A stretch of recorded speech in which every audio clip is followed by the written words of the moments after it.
Dr. Dorin, absolutely brilliant to catch up with you. We've been trying to catch up for a while, and I wanted to commend you because you are yet again one of the best surgeons in the world on the Ape to Gentleman article. I've included you now for a number of years based on the fact that you are, without question, one of the best surgeons in the world, but not just the hair transplants that you provide your patients, but the care and the education that you have consistently provided for as long as I've known you. And I knew of you in the hair loss industry and the hair transplant industry for many, many years before we'd even spoken. And I'd always been kind of pleasantly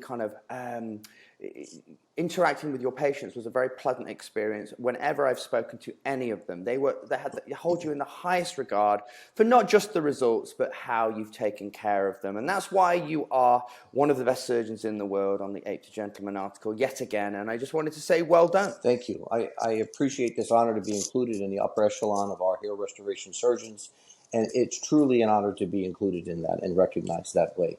I have to say, the inclusion of that has made the patients coming to me through your patient advocacy work to be very well educated, well informed, to be understanding about it is a process and not a treatment. It's not like they're driving through McDonald's and buying a Happy Meal and then it's all said and done. Yeah. There was a lot of planning, a lot of listening to the patients as an individual to see what goes into their psyche, how they think about it, and what they're really looking for. And you really need to address that and not just be technically good at what you do. No, and that's why, you are so well regarded with your, with the practice and with your, the feedback that patients provide me is your level of expertise and your depth in preparation. And really, hair transplant surgery is a bespoke surgery. It's not a cookie cutter type of procedure, and you truly get that, and you take so much time and care with every single patient that comes through your door.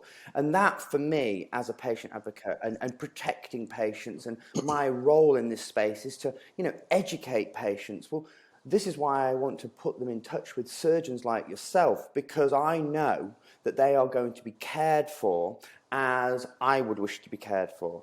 And surgeons such as yourself and all your esteemed colleagues that are on the list, we know the list is not exhaustive. There are many other fantastic surgeons out there.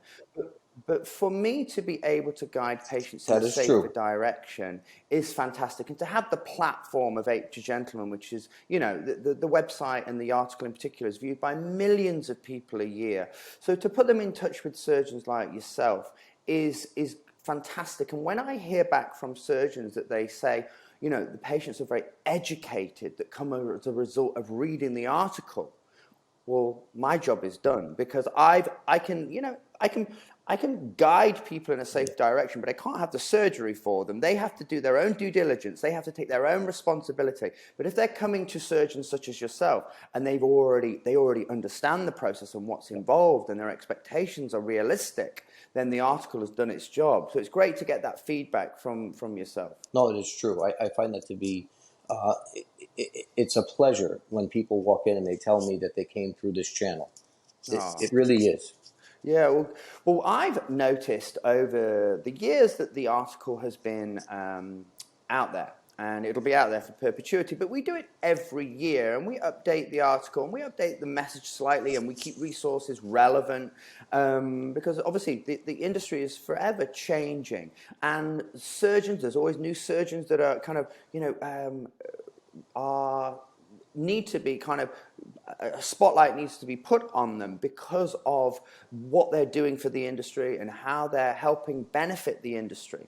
And for people, I think patients that read the article or stumble across the article don't realize how fortunate they are of how much heavy lifting that article has done for them. 100% true. You have vetted so much when someone comes across and reads that article and takes it in.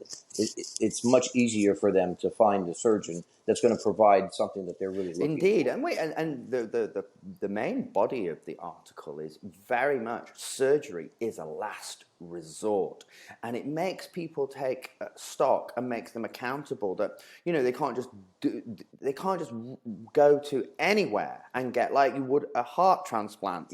If you're going for a hair transplant, you need to give it the same respect respect and do the same amount of research that you would before going under the knife. And this article really pulls the Band-Aid off and makes people realize, hang on a minute, is hair transplant surgery for me? And if it is for me, then fantastic. This authoritative piece has got a list of surgeons, and like we say, it's not exhaustive, but I know full well that those surgeons are going to educate that patient. And if they're not eligible for surgery, they will be told 100%. that they're not eligible for surgery. Yes, that is 100% true. 100% And true. Yeah. that's really, really key. So, Doc, I really appreciate, everything you do for your patients, everything you've done for the industry. You're based in New York. It's fantastic. It's such a busy, a vibrant place, and there's a lot of choice in New York for everything.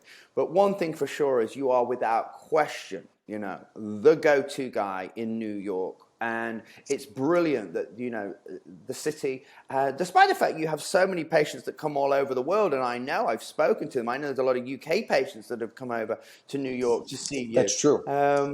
Yep. But it's brilliant that we can put you on that stage to be seen and give people an opportunity to get really good advice off a great surgeon. Yes, it's true. And as you know, we recently moved our office from Midtown Manhattan out to the suburb of Long Island, still in New York. It's a 35-minute drive, but the people have been telling me, Doc, no matter where you would have moved, I'd still follow you and come out and have at least a consult to listen to your philosophy. Yeah, well, fantastic, man. Well, listen, Doc, I wanted to say, commend you. Well done yet again. You've been on the article since it started. You will continue to reside on that article because it is so important that patients get honest, ethical advice from a fantastic hair restoration surgeon, and you are that guy. And, I want to just, please keep up the great work. Specs, I wanted to thank you again. I truly still love what I do. Doing this 21 years, I don't feel like I'm working when I'm there. It's an honor to be able to do that for patients, and it's truly an honor to be recognized as such an advocate as yourself.